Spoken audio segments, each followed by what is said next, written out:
नमस्कार मित्रांनो, तू ही रे माझा मित्र या मालिकेत आजच्या भागात असं दाखवलं आहे की अंजली रडत रडत आजीला सांगत असते की आजी, तू जे आपल्या चिंटूचं जे लावण्यासोबत जे एंगेजमेंट केली आहे ती खूप चुकीचं केलं आहे.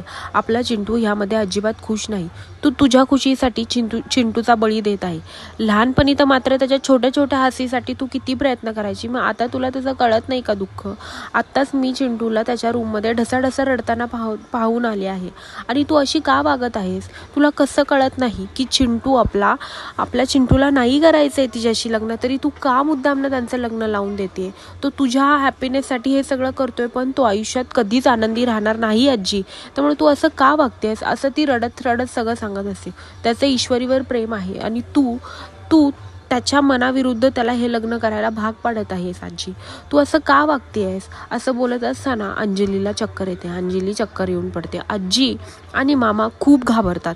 ते मोठमोठ्याने ओरडू लागतात, अरे हिला काय झालं? अचानक हिला चक्कर आली. आजी तर डोक्याला हातच लावते आणि तेव्हा ती जोरजोरात, चिंटू इकडे ये, चिंटू इकडे ये.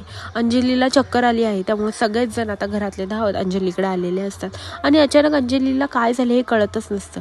पण खरं राकेशने तिला दिलेल्या औषधामुळं तिला चक्कर आलेली असते. आणि ती एवढ्या ग्लॅनीमध्ये पण फक्त ईश्वरीचंच नाव घेत असते आणि ईश्वरी ईश्वरी ईश्वरी असं बोलत असते. आणि आता अर्णवला कळतच नाही आणि मामा पण म्हणतात, अरे ती फक्त ईश्वरीचंच नाव घेते.